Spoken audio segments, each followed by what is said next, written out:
آج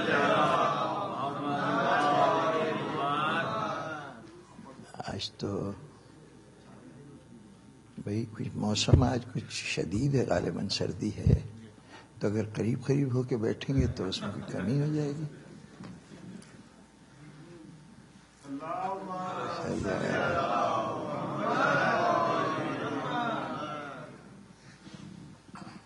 جس طرح نماز میں صفوں میں اتصال ضروری ہے، ذکر حسین کی نماز بھی اتصال کے ساتھ ہی سجتی ہے. یہ کوئی ذاکر کی فرمائش نہیں ہے خالی، یہ عزاداری کا تقاضا ہے. جمع ہی اس لیے ہوتے ہیں کہ مل کے روتے ہوئے بھی انسان اچھا لگتا ہے، ہنستے ہوئے بھی اچھا لگتا ہے. تنہا انسان نہ رو سکتا ہے نہ ہنس سکتا ہے، تو اس لیے جتنا زیادہ قربت ہوگی اتنا زیادہ تاثر بہتر ہوگا. بہرطور اللہ کے نام سے جو رحمان الرحیم ہے،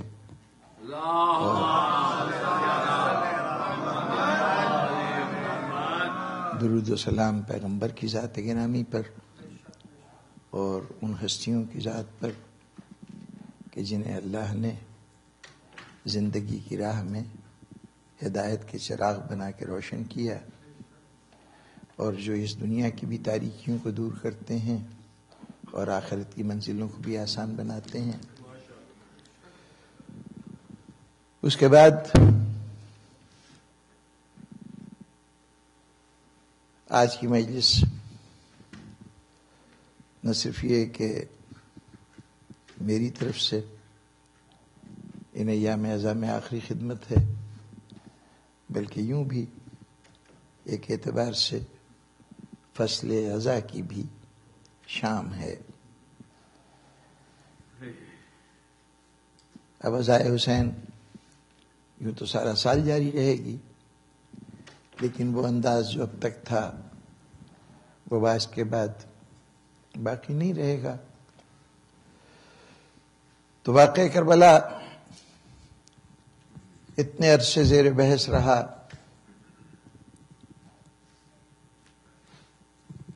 ہم ہر سال یہ ذکر کرتے ہیں،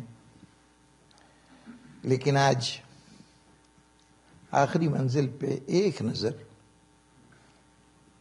بہت سرسری طور پر بات بہت طویل ہو سکتی ہے، لیکن میں اس کو بہت اختصار سے کرنا چاہتا ہوں. زیادہ زحمتیں آپ حضرات کو دینا مقصود نہیں ہے کہ اس جنگ کا نتیجہ کیا ہوا. کربلا میں جو معرکہ ہوا، بظاہر ہمارا رونا، ماتم، انداز عزا، دنیا اکثر اس طرز عمل کو دیکھ کر یہ سمجھتی ہوگی کہ شاید یہ کسی ناکامی کا، کسی شکست کا رد عمل ہے.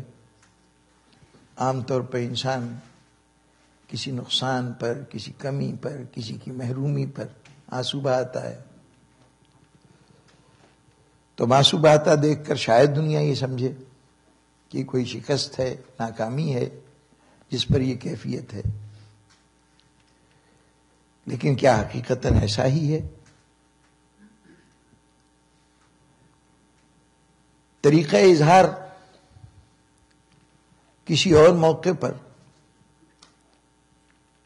شکست کا، ناکامی کا یا ندامت کا اظہار ہو، لیکن یہاں اظہار غم کر کے جس نوعیت کا اطمینان، جس نوعیت کا سکون اور جس نوعیت کا فخر حاصل ہوتا ہے، وہ یہ سوچنے پہ مجبور کرتا ہے کہ یہ ناکامی کا گریہ نہیں ہے.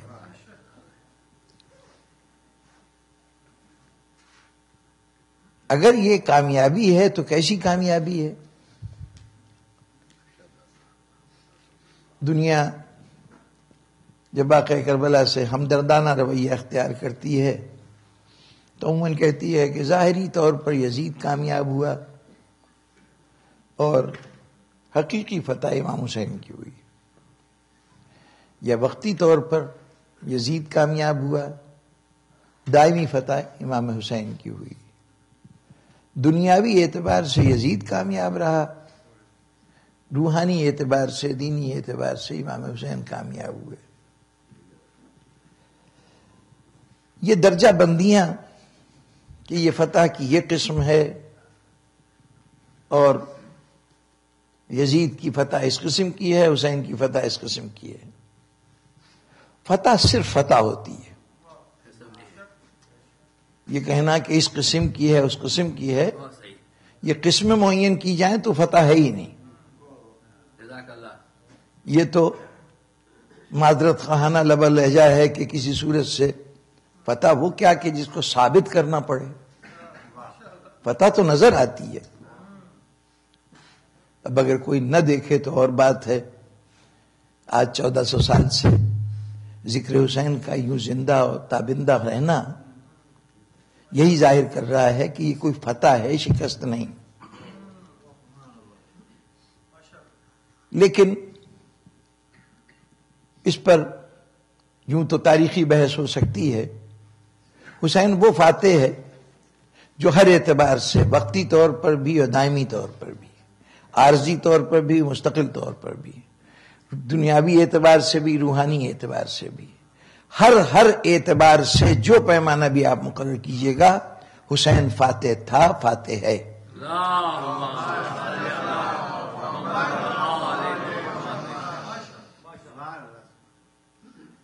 تاریخی حوالے سے بہت لمبی بحث ہے، بس صرف نتائج عرض کر دوں کہ دنیا میں جتنی بھی جنگیں ہوتی ہیں وہ مختلف محاذوں میں تقسیم ہوتی ہیں. کبھی ایک محاذ پہ لڑائی، پھر دوسرے محاذ پہ لڑائی، بڑی جنگیں جو ہوتی ہیں. اور اس میں اکثر ایسا ہوتا ہے کہ کبھی ایک محاذ پر ایک فریق پیچھے ہٹ گیا، کبھی دوسرا فریق پیچھے ہٹ گیا. لیکن یہ وقتی طور پر پیچھے ہٹنا اور آگے بڑھنا یہ فتح اور شکست کا معیار نہیں ہوتا، بلکہ انجام کار دیکھا جاتا ہے کہ کون اپنے دشمن کو دھکیلنے میں مکمل طور پر کامیاب ہو گیا، اسے ہٹانے میں کامیاب ہو گیا. اس کی بنیاد پر وہ فاتح کہلاتا ہے. اس دوران میں جتنی بھی پسپائی ہوئی ہو، دوسری جنگ عظیم میں ہٹلر نے بہت سے علاقوں کو بڑی تیزی سے فتح کر لیا تھا اور فرانس تک کے اوپر قبضہ ہو چکا تھا، جرمنی سے نکل کے پولینڈ اور کتنے بہت سے ہنگری وغیرہ بہت سے اسٹیٹس کے اوپر قبضہ کر چکا تھا. برطانیہ کی حالت بڑی خراب ہو چکی تھی. لیکن انجام یہی ہوا کہ ہٹلر کو شکست ہو گئی. تو وہ جو درمیان کی فتوحات ہیں ہٹلر کی، وہ اب فتح میں کاؤنٹ نہیں ہوں گی، وہ شکست میں کاؤنٹ ہوں گی. لیکن کربلا واحد وہ جنگ ہے جس کے کسی محاذ پر حسین نے پسپائی اختیار نہیں کی. اس کے بھی کئی محاذ تھے. مدینہ ایک محاذ تھا، مکہ ایک محاذ تھا. دوران سفر یزید کی اپنی خواہشات و تمنائیں تھیں. پھر اس کے بعد کربلا پہنچنا، کربلا کے اندر طریقہ جنگ کا انتخاب، یہ تمام وہ محاذ تھے کہ جہاں، چونکہ ارادہ نہیں ہے کہ تفصیلات عرض کروں، ورنہ ایک ایک موقع پر یزید کا خواہش کیا تھی اور حسین کا طرز عمل کیا تھا اور نتیجہ کس کے حق میں رہا. ہر مقام پکار کے کہہ رہا ہے کہ حسین فاتح ہے.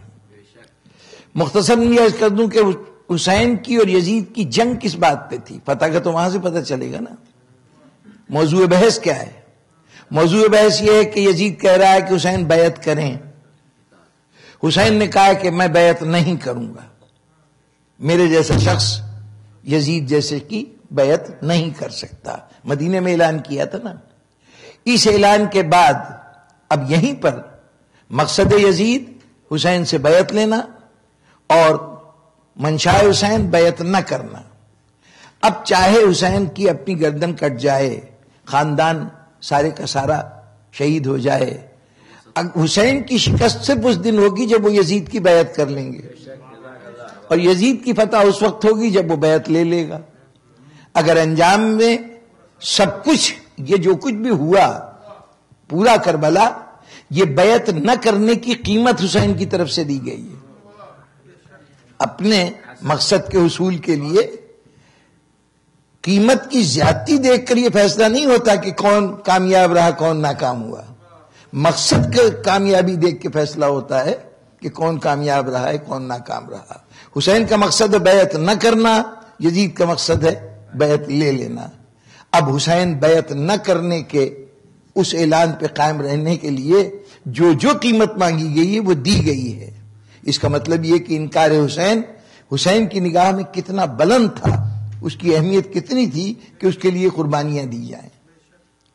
لیکن میں بحث کو حقائق کے بہت سارے ڈھیر لگا کر ثابت کرنے یا رد کرنے کی کوشش نہیں کروں گا. بالکل سیدھا سا ایک اصول عرض کر دوں کہ آئیے واقعات کیا ہوئے، نتائج کیا ہوئے.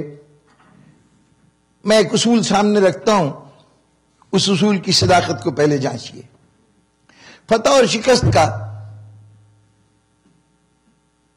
کئی پیمانے ہو سکتے ہیں، لیکن ایک سیدھا سا پیمانہ یہ ہے کہ فتح ہمیشہ لوگوں کے لیے اتنی مقبول و پسندیدہ ہوتی ہے کہ ہر شخص اس کے اندر اپنی شرکت چاہتا ہے. اور شکست کی سب سے بڑی علامت یہ ہوتی ہے کہ وہاں اپنی ذمہ داری دوسرے کی طرف منتقل کی جاتی ہے. ہمیشہ کا یہ اصول ہے.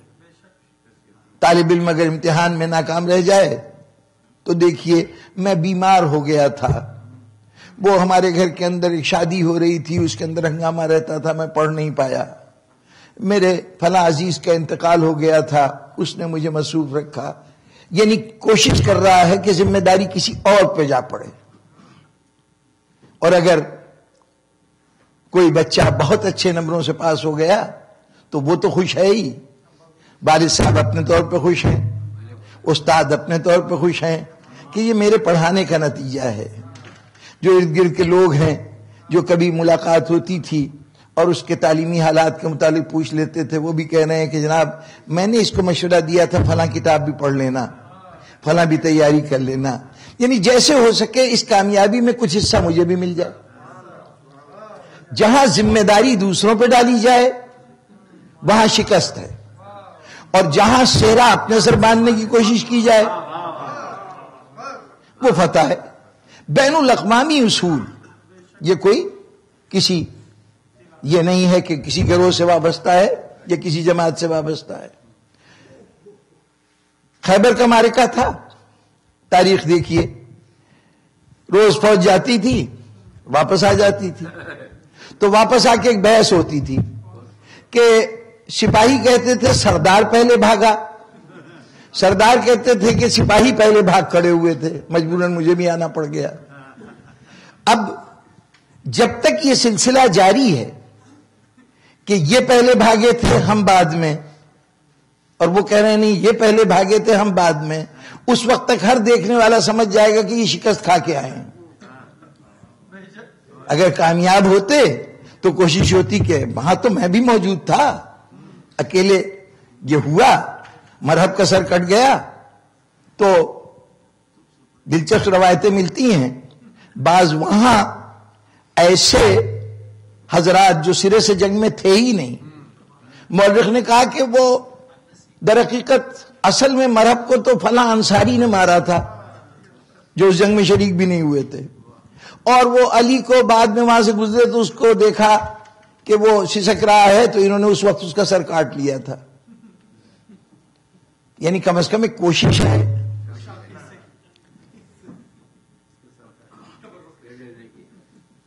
اب یہ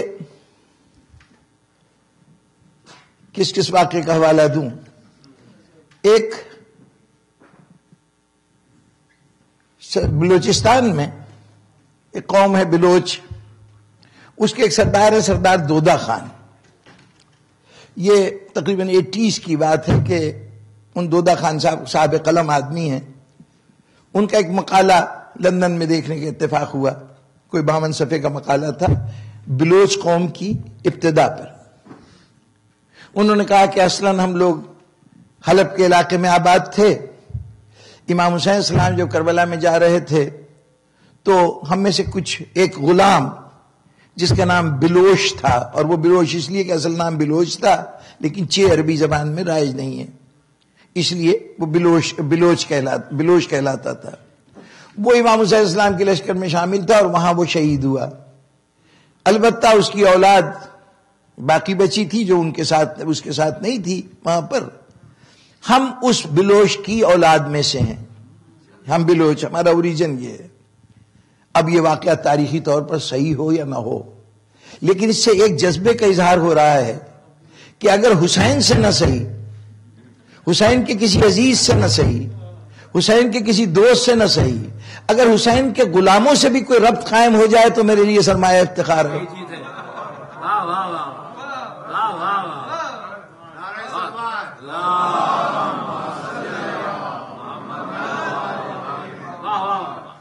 اچھا، اور دوسری طرف واقعہ شہادت ہو چکا، اب بڑے زور شور سے اس وقت سے ایک بات کہی جا رہی ہے جو یزید نے شروع کی تھی. سال بھر تو جو کچھ کرتا رہا اور کہتا رہا وہ اپنی جگہ پر. جب رہائی کا مرحلہ آیا تو سید سجاد کو بلا کے کہا کہ سید سجاد علی بن الحسین، یہ جو کچھ ہوا بہت برا ہوا، یہ ابن مرجانہ ابن زیاد کا خدا برا کرے کہ اس نے یہ ساری صورتحال پیدا کر دی، ورنہ حسین میرے پاس آتے تو ان کے ساتھ اس قسم کے واقعات نہ ہوتے. یہ سارا کیا دھرا اس کا ہے.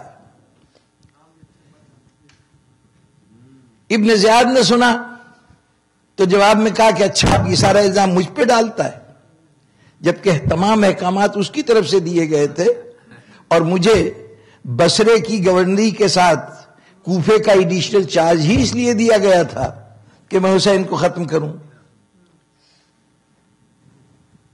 اس کے بعد عمر ابن سعد کو جب لشکر کا سردار بنایا گیا، ابن زیاد نے بنایا، رے کی سلطنت کا وعدہ پہلے سے تھا، تو اس کو بھیجتے ہوئے باقاعدہ اپائنٹمنٹ لیٹر کہ تمہیں سربراہ بنایا جا رہا ہے تحریری طور پر دیا گیا. بعد میں ابن زیاد مسلسل کوشش کرتا رہا کہ وہ تحریر اس سے واپس لے لے، لیکن عمر ابن سعد نے بھی تحریر واپس نہیں کی. یہ کیا ہو رہا ہے؟ کوشش ہو رہی ہے کہ کربلا کی ذمہ داری کسی دوسرے پہ پڑ جائے. یزید ابن زیاد پہ ڈال رہا ہے، ابن زیاد عمر ابن سعد پہ ذمہ داری ڈال رہا ہے، یا پلٹا رہا ہے کہ یزید نے کیا تھا. آج 1400 سال کے بعد کربلا زیر بحث آتا ہے تو ایک گروہ ہے علی اعلان، وہ اپنے آپ کو حسینی کہہ رہا ہے، حسین کے اس سانحے کے اوپر اظہار غم کر رہا ہے، اس سے وابستگی پہ فخر محسوس کر رہا ہے. وہ باتیں جو دوسری دنیا کے لیے بظاہر ندامت و شرمندگی کی بات ہوتی ہیں وہ بھی اختیار کر کے خوش ہے. یعنی ہاتھوں میں ہتھکڑیاں پہن رہا ہے، بیڑیاں پہن رہا ہے، وہ چیزیں کہ جو کربلا والوں کے ساتھ پیش آئی تھیں ان کو اپنی ذات کے اوپر طاری کرنے میں اسے کوئی ہچکچاہٹ محسوس نہیں ہوتی. دنیا بھر میں ہتھکڑی پہننا چھپائی جانے والی بات ہے، کربلا والوں کے لیے ہتھکڑی پہننا فخر کی بات ہے. بیڑی پہننا، اگر کبھی زندگی میں کسی آدمی کو قید کا سامنا ہو جائے تو وہ چاہے گا کہ اس کی کتاب حیات سے ہی صفحہ پھاڑ کے پھینک دیا جائے. اپنے کو چھپائے گا، بتائے گا نہیں کہ میرے ساتھ یہ واقعہ بھی پیش آیا ہے. اور یہاں صورتحال یہ ہے کہ آزاد ہیں، سب کچھ ہے، چلو اس قید میں نہیں بنے تو یہاں ہم فرضی طور پر قیدی بن جائیں، باقاعدہ قیدی بنائے جاتے ہیں. وہ تمام علامات جو دنیا بھر کے لیے ندامت کا باعث ہیں کربلا والوں کے ساتھ وابستہ ہوئی تو ہمارے لیے افتخار بن گئی. ہم ان کو فخر کے ساتھ دنیا کے سامنے پیش کرتے ہیں. یہ تو ہمارا طرز عمل ہے.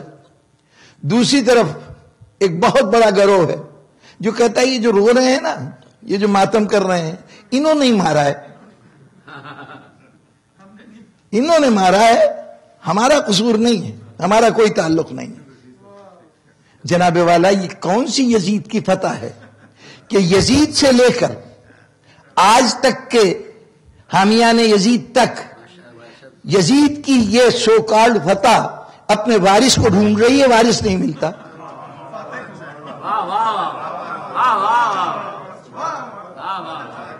حسین کے ساتھ جو شامل نہیں ہے، غور فرمائیے، وہ ایک صاحب تھے،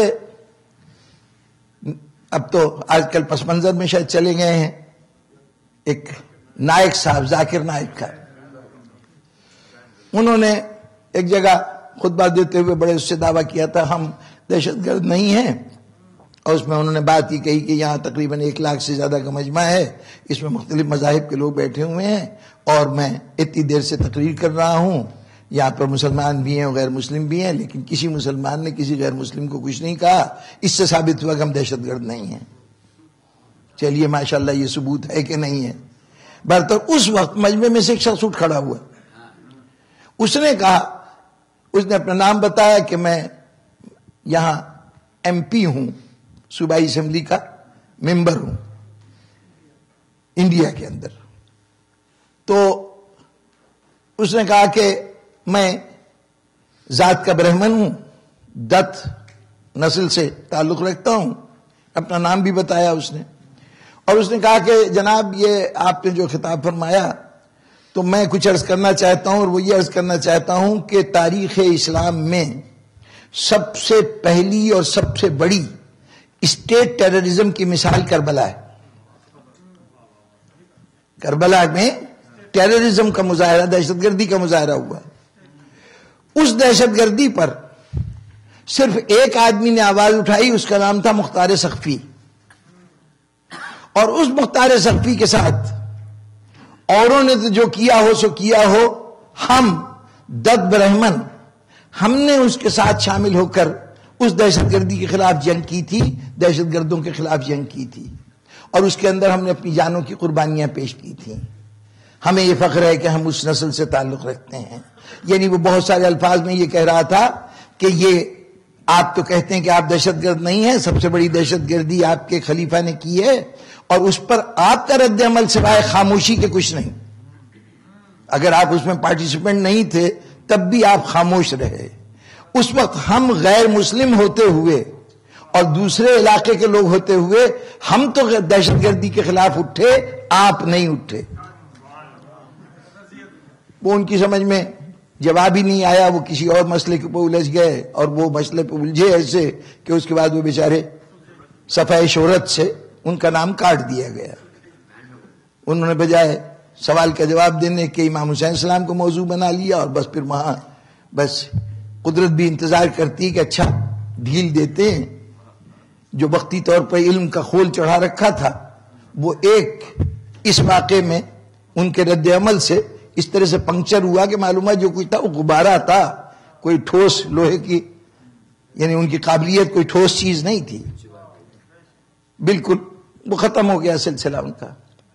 تو اب یہ ذرا غور فرمائیے کہ وہ برہمن اٹھ کے کہہ رہا ہے کہ کربلا نہ صحیح، کربلا کی حمایت میں اٹھائی جانے والی آواز میں ہی ہم پارٹیسپیٹ کر گئے، یہی ہمارا فخر ہے۔ یعنی حسین کی کامیابی ایسی ہے کہ دنیا کا ہر فرد چاہتا ہے کہ اس میں سے کچھ حصہ ہمیں مل جائے، کسی صورت سے ہم شریک ہو جائیں۔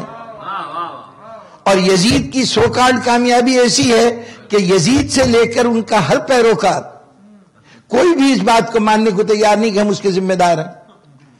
دلچسپ بات یہ ہے کہ بس یزید کی جتنے لوگوں نے وکالت کی ہے، بہت سے لوگ، یعنی خدا نے یزید کو اولاد تو اس نے سب کو عطا کی ہے۔ اب یہ اور بات ہے کہ وہ اولاد اس بات پر اتنی نادم ہو کہ وہ کبھی باپ کی جگہ پر اس کا نام نہ لے، یعنی یہ نہ کہے کہ میں اس کی اولاد میں سے ہوں، ورنہ ظاہر ہے کہ اللہ اپنی نعمتوں کی تقسیم میں اس دنیا کے اندر گنہگار اور نیکوکار کو تفریق نہیں کرتا، وہ ہر ایک کو دیتا ہے۔ لیکن کوئی اپنی نسبت نہیں چاہتا یزید سے، لاکھ صفائیاں دینے کے باوجود۔ ایک جملہ کسی زمانے میں جب بہت زیادہ یزید کی وکالتیں ہو رہی تھیں تو اس وقت، اب چونکہ ایک اور شخصیت نے بھی یہ جملہ کہہ دیا ہے تو میں اسی کے حوالے سے کہوں کہ اس خطیب نے اپنی دوران تقریر یہ کہہ دیا تھا کہ جناب بڑا عظیم الشان شخصیت تھا یزید، بڑا قابل احترام، کیا کہنے، صحابی زیادہ تھا، جتنی کہیے عزت کریں گے، لیکن آئیے پھر ایک کام کرتے ہیں، ہم سب بیٹھ جاتے ہیں، آئیے ہم دست دعا بلند کرتے ہیں، آپ آمین کہیے، آپ کی بھلائی کی دعا بھی اور میری بھلائی کی دعا بھی، سب کو فکر ہے آخرت کی، انجام کی. تو آئیے ہم خدا کی بارگاہ میں دعا کریں کہ پروردگارا ہم جو حسین کو مانتے ہیں ہمارا انجام حسین کے ساتھ ہو، اور آپ جو یزید کو مانتے ہیں اللہ آپ کا انجام یزید کے ساتھ کرے. کہیے آمین. اب خاموشی، یعنی زبانی طور پر اس کے وکیل بھی اس کو اون کرنے کے لیے تیار نہیں. اب اس کے بعد کیا مسئلہ رہ گیا کہ فاتح کون ہے اور شکست کس کی ہوئی؟ سیدھا سا پیمانہ. کیا کہنے حسین کے، ایسی فتح کہ یزید کا سید سجاد سے جو گفتگو ہے وہ خود اس بات کی مظہر ہے کہ یہ شرطیں کون مانتا ہے، وہ جسے شکست ہو جائے. تم سید سجاد جو کہو مجھے منظور ہے.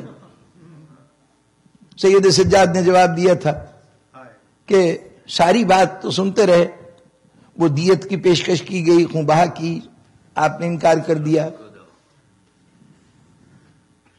اپنے لٹے ہوئے مال کا مطالبہ کر دیا. لیکن جب یہ پوچھا گیا کہ اب ارادے کیا ہیں تو سید سجاد نے کہا یہ میں نہیں بتاؤں گا، میں پھوپھی سے پوچھ کے جواب دوں گا. کیوں؟ امام وقت ہے اور پھر اس علی کا وارث ہے کہ جس نے کسی سوال کے جواب میں ایک لمحے کے لیے نہیں ہچکچایا. یہ کیوں کہ یہ بات میں پھوپھی سے پوچھ کے بتاؤں گا؟ امام عادل امام ہے، جانتا ہے جس کی فتح ہے اعلان فتح اسی کی زبان سے زیب دے گا.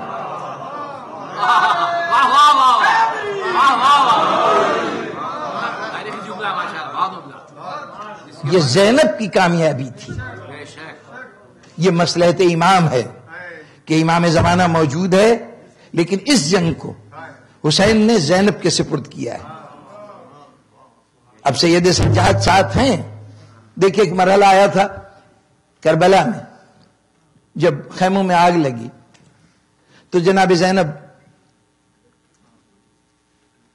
سید سجاد کے پاس آئی تھی اور پوچھا تھا کہ بیٹا خیموں میں آگ لگ گئی، اب ہمارے لیے کیا حکم ہے؟ ذرا غور فرمائیے، یہ بعض کربلا کا ہر لمحہ دعوت دیتا ہے فکر کی. یہ جناب زینب کیوں پوچھ رہی ہیں؟ علی کی بیٹی ہیں اور خود امام کی دی ہوئی سند ہے، امام زین العابدین اسلام کی دی ہوئی سند ہے کہ آپ وہ عالمہ ہیں جو کسی معلمہ کی محتاج نہیں رہی ہیں، کسی اور سے علم حاصل نہیں کیا. وہ علم جو اماموں کو ملتا ہے اللہ سے براہ راست بغیر استادوں والا، وہ علم آپ کو عطا ہوا ہے. آغوش علی میں خانہ علی میں رہنے والی زینب جو کوفے میں درس دیتی رہی ہے، اس کے لیے کیا یہ ایک سیدھا سا فقہ کا مسئلہ کہ جب کبھی شریعت کا کوئی حکم زندگی سے ٹکرانے لگے تو وہاں پر حکم الہی منسوخ ہو جاتا ہے، زندگی کو بچانا لازم ہو جاتا ہے. نماز اگر مشکل ہو تو اس میں رعایتیں، روزہ بعد میں رکھ لینا، زندگی اگر خطرے میں ہے، تھوڑا سا نقصان بھی پہنچنے کا امکان ہے تو ایسی صورت میں زندگی بچا لو. اسلام کی سب سے بڑی ویلیو جس پہ عمل کو جج کیا جاتا ہے، بلکہ اس کے حلال و حرام کو جج کیا جاتا ہے، وہ زندگی ہے. زندگی سب سے بڑا پیمانہ ہے. جہاں زندگی خطرے میں آئے وہاں پر شریعت کہتی ہے کہ اب جو میرا حکم ہے اس کو اس وقت منسوخ سمجھو جب تک زندگی خطرے میں ہے. بلکہ جب کبھی شریعت نے یہ کہا کہ تم زندگی دے دو، ہر جگہ تو زندگی بچانے کا حکم تھا نا، یہ بڑا ریئر مقام ہے کہ کہا جائے کہ تم اپنی زندگی کو قربان کر دو. تو اس وقت تک زندگی کا مطالبہ نہیں کیا جب تک یہ وعدہ نہیں کر لیا کہ اس زندگی کو دیتے تو اتنی تو اس زندگی کو بچاتے تو پھر بھی اس دنیا میں ایک دن وہ ختم ہو جاتی. لیکن اگر راہ خدا میں زندگی دو گے تو ہم اس کے بدلے میں وعدہ کرتے ہیں کہ وہ زندگی دیں گے جو کبھی ختم نہیں ہوگی. یعنی موت کی طرف بلایا بھی تو زندگی کے، دائمی زندگی کے وعدے کے اوپر بلایا ہے. تو زندگی سب سے بڑی ویلیو ہے. اب صورتحال یہ کہ خیموں میں آگ لگ چکی ہے، اگر اس خیموں میں رہتے ہیں تو خواتین اور بچے سب آگ سے جل جائیں گے. اس کے لیے زینب کو پوچھنے کی کیا ضرورت ہے؟ یہ پوچھنے کی کیا ضرورت ہے کہ ہم کیا کریں؟ عام طور پہ کہا جاتا ہے کہ پوچھا یہ گیا تھا کہ ہم خیمے میں رہیں یا نکل جائیں. یہ نکل جانے کی شرط مزاج زینب کو میں سامنے رکھتے ہوئے میں سمجھتا ہوں کہ زینب نے یہ کبھی نہیں کہا ہوگا. صرف یہی پوچھا ہوگا کہ ہم یہیں پر جل جائیں یا شریعت کا کوئی اور حکم ہے. اس لیے کہ زینب کے لیے یہ تصور تو ذہن میں آ ہی نہیں سکتا کہ وہ خیمے سے باہر نکل جائیں. پر تو آپ نے یہ سوال کیا، سید سجاد نے اس کا جواب دیا. یہ سوال و جواب کیوں ہوا؟ کیا جو جناب سید سجاد نے کہا تھا کہ پھوپھی اماں اس وقت صحراؤں کی طرف نکل جائیے، اپنی زندگی بچائیے، تو کیا جناب زینب اس مسئلے سے واقف نہیں تھی؟ نہیں. بات اتنی تھی کہ صبح سے یہ طرز عمل دیکھ رہی ہیں کہ جو مجاہد میدان میں جاتا ہے وہ امام زمانہ کی اجازت لے کے جاتا ہے. امام سے پوچھتا ہے مولا حکم جہاد ہے؟ یہ ہمارے ہاں بڑا بھاری فقہی مسئلہ ہے کہ اجازت جہاد صرف معصوم دے سکتا ہے، وہ جہاد جو تلوار سے کیا جاتا ہے. یہ ہمارا شوقیہ پروگرام نہیں ہے کہ جب چاہا بندوق یا تلوار اٹھا لی. جب تک معصوم کی ہدایت نہ ہو ہم تلوار نہیں اٹھاتے، کوئی امکان نہیں. تو وہ اپنے دفاع کی بات اور ہے. جارحیت کی صورت میں جب کسی پہ آپ حملہ آور ہوں تو اس کے لیے امام کی اجازت ضروری ہے. بہرطور تو جو بھی میدان میں جاتا تھا پہلے امام سے پوچھتا تھا، امام اجازت دیتے تو جاتا تھا. زینب یہ سن رہی ہے کہ ہم نے حسین کو مار دیا تو گویا وہ یہ کہہ رہے ہیں کہ ہم نے سلسلہ ہدایت منقطع کر دیا، وارثان رسول کا سلسلہ ختم ہو گیا. تو در حقیقت زینب نے یہ مسئلہ پوچھ کے نہ صرف یہ کہ دنیا کو آگاہ کر دیا کہ دیکھو ابھی امامت کا سلسلہ جاری ہے، وارث رسول موجود ہے. چنانچہ یہ پوچھا کہ بتاؤ، تم بتاؤ کہ مجھے کیا کرنا چاہیے.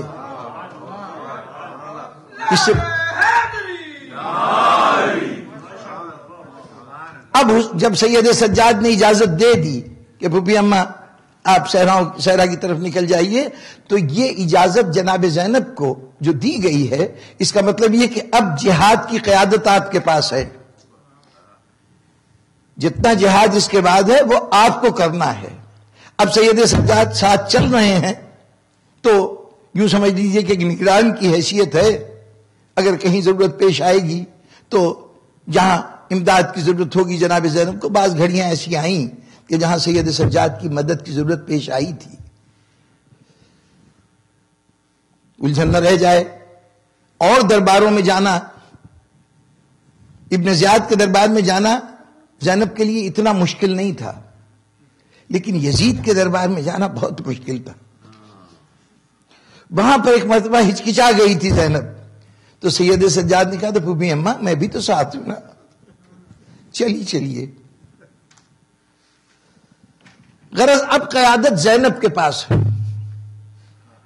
اور سید سجاد یہ اجازت دیتے ہوئے انہیں اپنے بابا کی حکمت عملی بھی یاد ہے کہ یہ بات امام اپنے عمل سے پہلے ہی کہہ چکے ہیں کہ اب قیادت زینب کی ہے.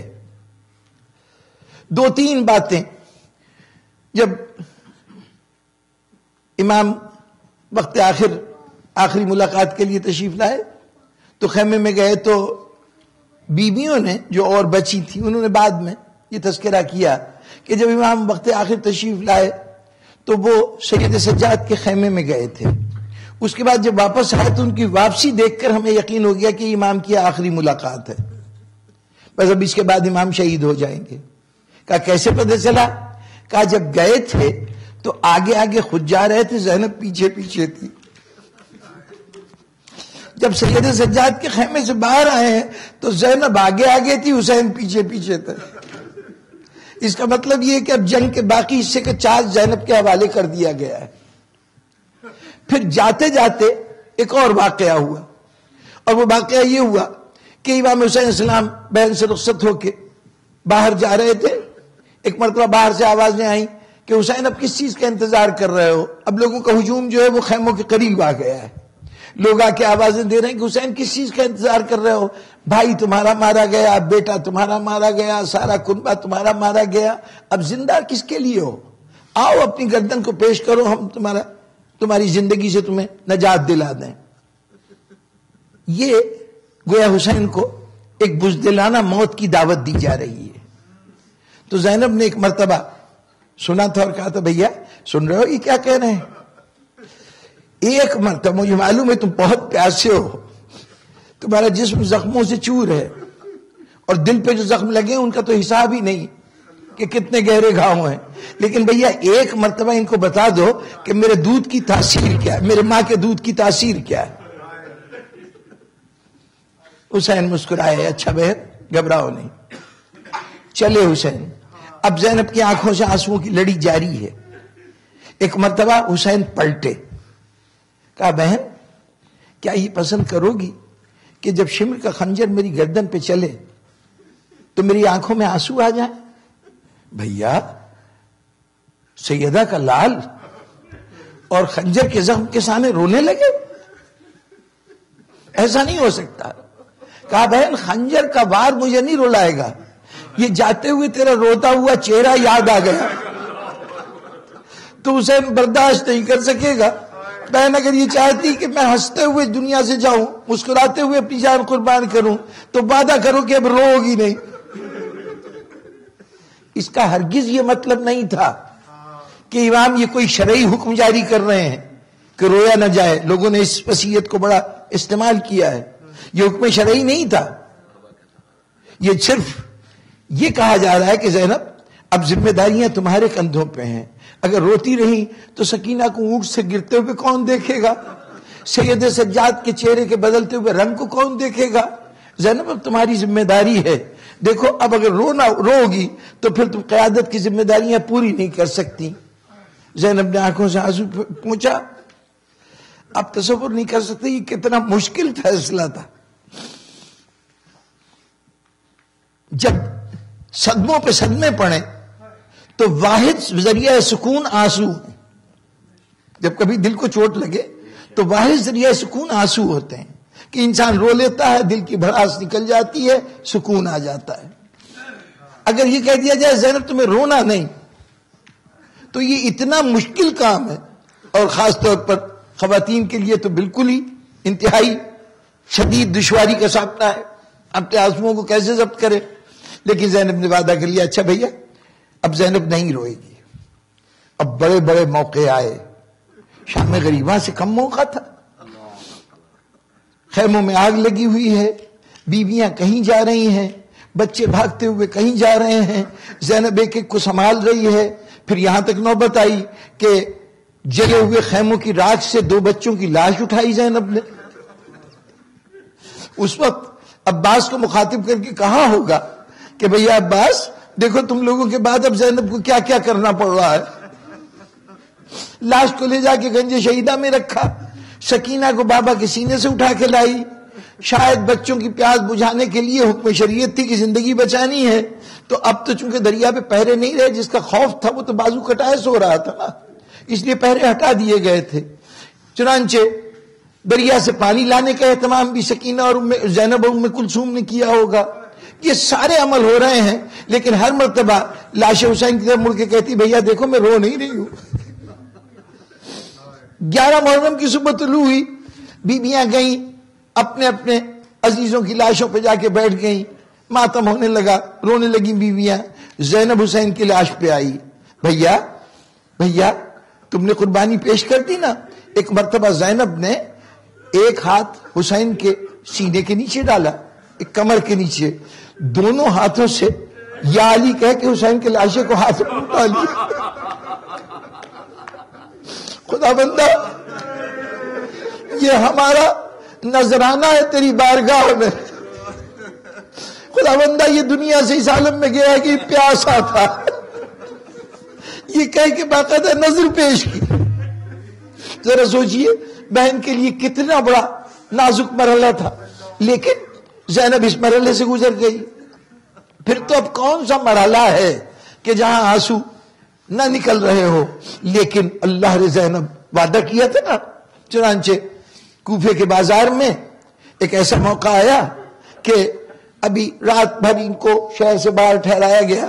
صبح سویرے جب شہر کو پوری طرح سے حفاظتی انتظامات کر لیے گئے، سجا لیا گیا، لوگوں کو بلا لیا گیا، ارد گرد سے محافظوں کو اکٹھا کر لیا گیا، تو اب اس کے بعد کہا گیا کہ ان کو قیدیوں کو لاؤ. اور اس وقت کہا گیا کہ تمام قیدیوں، تمام شہیدوں کے سر جو ہیں وہ نوک نیزہ پہ بلند کیے جائیں. اب ہر شہید کا سر چن چن کے جس بیوی سے جو شہید متعلق تھا اس کے قریب لے جا کے اور وہاں پر اس سر کو نیزہ اس میں پرویا گیا، اسے اوپر اٹھایا گیا.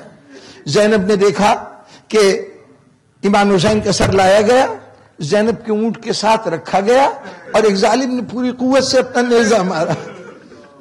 تڑپ گئی زینب. بڑی مشکل سے ضبط کیا ہے زینب نے. ضبط کی شدت کا اس سے اندازہ لگائیے کہ اونٹ کی پشت پر لگی ہوئی لکڑی پر زینب نے ایک مطلب بے سختہ اپنا سر مار دیا تھا اور لہو جاری ہو گیا تھا. سر سے تو لہو جاری ہو گیا، آنکھ میں آنسو نہیں آئے زینب کے. پھر جناب والا جس مرحلے کو دیکھیے، ہر مرحلہ ایسا ہے کہ بے تابی کا تقاضا یہ ہے، دل کا درد یہ کہہ رہا ہے کہ جی بھر کے رو لو، لیکن زینب ہے کہ ہر موقع پہ آنسو پی رہی ہے. یہ خاموشی کا حکم حسین اتنا شدید تھا کہ زینب کے لیے بہت بڑا امتحان تھا. ابن زیاد کے دربار میں جائیں اور ابن زیاد یہ کہے کہ اچھا ہوا اللہ نے تم لوگوں کو سزا دی اور تم نے انجام دیکھ لیا حسین کے ساتھ کیا ہوا. اور زینب فوراً تڑپ کے کھڑی ہو گئی. کیا کہتا ہے؟ کون سا انجام؟ ہم نے تو ہمیشہ دیکھا کہ اللہ نے ہمارے ساتھ بہتر سلوک کیا ہے. اس نے ہماری زندگی کو اپنی امامت اور نبوت کی نعمتوں سے نوازا اور ہماری موت کو شہادت سے سرفراز کیا. تو جہاں موت بھی صاحب اعزاز ہو، زندگی بھی صاحب اعزاز ہو، اس کے ہاں تو مجھے اللہ کی شکایت کا کوئی سامان نہیں. شکر ادا کر رہی ہیں دربار میں کھڑے ہو کے بجائے اس کے کہ روئیں. ہاں اس وقت بڑا دل بے قابو ہوا ہوگا جب یہ کہا گیا ہوگا کہ سکینہ کو یہ تقاضا کیا گیا ہوگا کہ اپنے بابا کا سر جو ہے وہ اٹھا نہیں سکتی، دعا کرو کہ یہ تمہاری گود میں آ جائے. جب باپ اور بیٹی ملے ہوں گے تو بیٹی کا تو جو حال ہوا ہوگا، ذرا سوچئے زینب کا کیا حال ہوا ہوگا. نہیں روئی زینب، اس منزل پہ بھی نہیں روئی. اب کس منزل کا تذکرہ کروں. ارے شام کے بازار میں، بازار سے گزرنا، کہیں سے پتھر مارے جا رہے ہیں، کہیں سے سطح کر کے خرمے پھینکے جا رہے ہیں، اور روایتوں میں کہ بعض گھروں کے اوپر سے ان قیدیوں پر آگ پھینکی گئی، جلتے ہوئے انگارے پھینکے گئے. اس کیفیت میں گزرتی ہوئی زینب سارے مرحلے سے گزر گئی. لوگ ارد گرد جمع ہو رہے ہیں، تماشا دیکھ رہے ہیں، ہجوم پہ ہجوم بڑھتا جا رہا ہے، حتیٰ کہ یزید کے دربار میں پہنچ گئے. اب صورت احوال یہ تھی کہ یہاں عام شہرت یہ تھی، معاویہ کا دور حکومت پورا گزرا ہے، اس کے بعد یزید کا دور حکومت ہے. اسلام یہاں پر ان لوگوں کے ذریعے سے آیا، یہ جو فوجی مشن آیا تھا وہی اسلام لے کے آیا تھا. چنانچہ ان کا اسلام جو ہے وہ تمام تر ان تعلیمات پہ منحصر تھا جو آنے والوں نے دیا ہے. جن کا اپنا اسلام صحیح نہیں تھا، جن کے اپنی دین کی معلومات بہت کم تھیں، انہوں نے تاثر یہ دیا کہ رسول کا کوئی وارث اور نہیں ہے سوائے ہمارے، ہم ہی اس کے اہل بیت سمجھیں، ہم ہی لوگ وہ ہیں کہ جو رسول سے کوئی ربط رکھتے ہیں. وہ ان کو بالکل نہیں جانتے یہ ہستیاں کون سی ہیں. مشہور یہ ہے کہ باغی تھا، مارا گیا ہے، ہمیں شاہی فوجوں نے جا کے اس کو ختم کر دیا ہے، اس کے اہل و عیال آ رہے ہیں. اب عام تاثر یہ ہے کہ کافر ہوں گے، کسی ایسے علاقے کے ہوں گے جہاں اسلام کا گزر نہیں ہوا ہے اور انہوں نے یزید کے خلاف بغاوت کی ہے. اب جب یہ ہجوم داخل ہوا تو پہلے تو شہیدوں کے سر نظر آئے، ماتھوں پہ سجدوں کے نشان. یہ کیسے کافر ہیں کہ جن کے چہروں پہ سجدوں کے نشان ہیں. بچوں کو دیکھا، وہ یا محمدہ یا علیہ یا اللہ کی سدائیں بلند کر رہے ہیں. یہ اللہ و محمد کو یاد کرنے والے یہ کس قسم کے باغی ہیں. ہجوم بڑھتا جا رہا ہے، ایک دوسرے سے پوچھتا جا رہا ہے یہ کون ہیں. لیکن صحیح جواب کہیں سے نہیں مل رہا. اسی شک و شبے میں مبتلا یزید کے دربار تک ہجوم پہنچ گیا. اب ہجوم چاروں طرف کھڑا ہوا ہے اور اس انتظار میں کہ کوئی تعارف کرائے یہ ہیں کون. بھرے دربار میں 1-2 گھنٹے کی بات نہیں، جو تفصیلات ملتی ہیں اس میں پتہ چلا کہ اتنی دیر کھڑا رکھا گیا کہ کچھ بچے اور بیبیاں غش کھا کھا کے گرنے لگے. اس عالم میں یزید سے جو قربت رکھتے تھے ان میں سے کسی نے آگے بڑھ کے کہا کہ یزید یہ جو قیدیوں کو بلایا ہے ان کا بھی ذرا حال پوچھ لے. یہ انہیں جو کھڑا کر رکھا ہے یہ سب کچھ دربار سجا انہی قیدیوں کے لیے تھا، لیکن یزید نفسیاتی تسکین حاصل کر رہا ہے ان کو نظر انداز کر کے. تو اب جو توجہ دلائی گئی تو بڑی رونت سے مڑا، کہا اس میں فاطمہ کی بیٹی زینب کہاں ہے؟ قیامت تھا یہ جملہ. ایک مرتبہ زینب سامنے کھڑی ہوئی کنیز کو ہٹا کے مخاطبی یزید اپنی ناپاک زبان سے میری مقدس ماں کا نام نہ لے.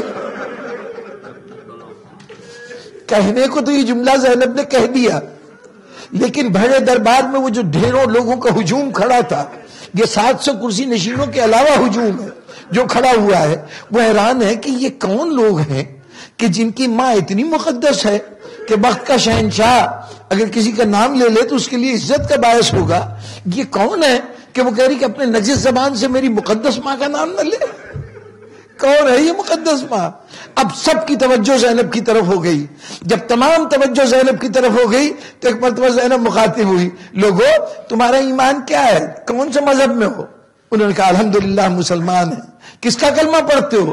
محمد عربی کا کلمہ پڑھتے ہیں. بھئی اتنا سننا تھا کہ زینب نے کہا کہ بے غیرتو آؤ محمد کے ناموس کا تماشا دیکھو.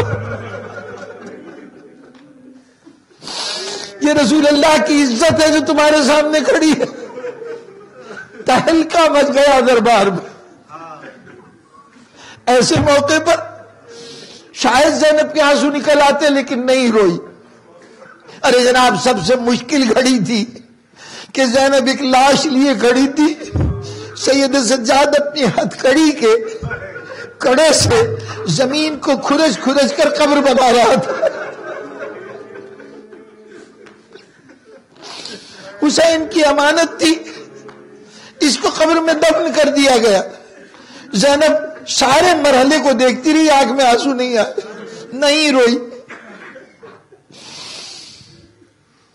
کربلا سے دمشق سے وقت میں ملا، وہ وقت آ گیا کہ زینب کو سفر کا ارادہ ہوا اور چلنا شروع ہوئی. وہاں سے چلی کربلا آئیں، بھائی کی قبر پہ پہنچی، پھر بیویاں آئیں اور مختلف جگہوں پہ بیٹھ کے فریاد کرتی رہی. لیکن زینب حسین کی قبر پہ گئی، بھیا جو کام کہا تھا نا تم نے وہ میں نے کر دیا. دیکھو بھیا میں نے تم سے وعدہ کیا تھا کہ روؤں گی نہیں، خدا گواہ ہے کہ میں نہیں روئی. تم بھی جانتے ہو کہ میں نہیں روئی، حالانکہ میں تمہاری امانت کو جو سپرد خاک کر رہی تھی دل بہت بےتاب تھا لیکن میں نہیں روئی.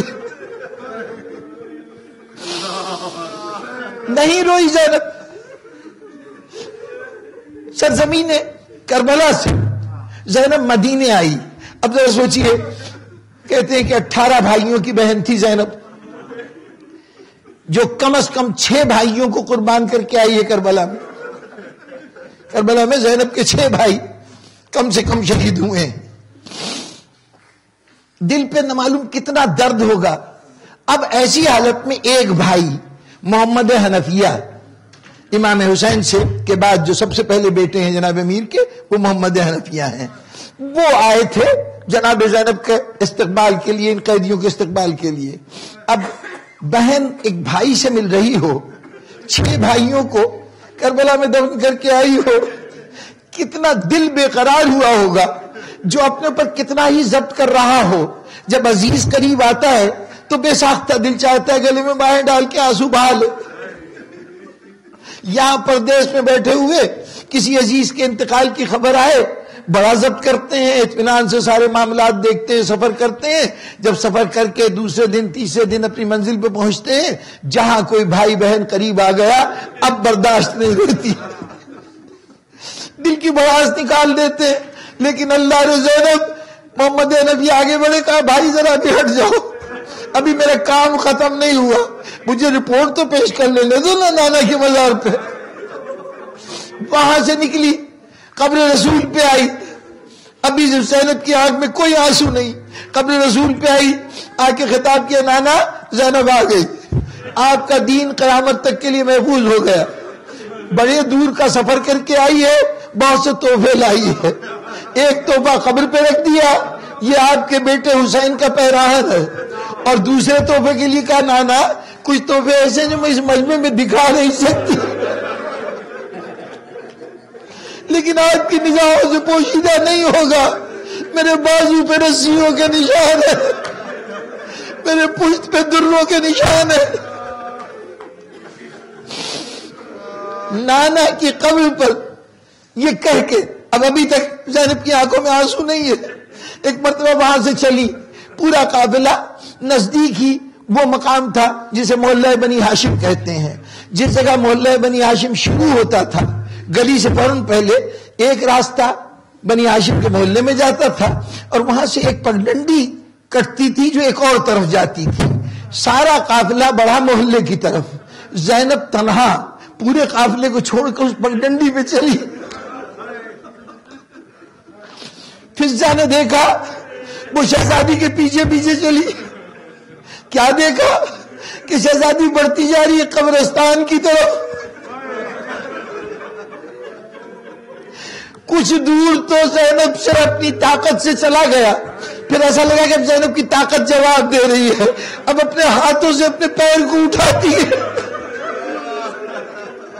قدم کے بعد دوسرا قدم رکھتی ہے، پھر لگائیے کہ اب تو اتنی طاقت بھی نہیں رہ گئی کہ پیر اٹھا کے چل سکے، زمین پہ یوں بیٹھ گئی جیسے شیرخوار بچہ بیٹھتا ہے، چاروں ہاتھ پیر سے چلتی گئی، ایک قبر پہ خود کو جا کے گرا دیا، بس اب تک کے جتنے سوتے بند تھے آنسوؤں کے دریا اول پڑے، اماں زینب لٹ گئی، نہ اس کا بھائی رہا نہ بھتیجے رہے، اماں پیر چادر کے نتر والوں میں لے جائی گئی، بیانوں میں گرائی گئی۔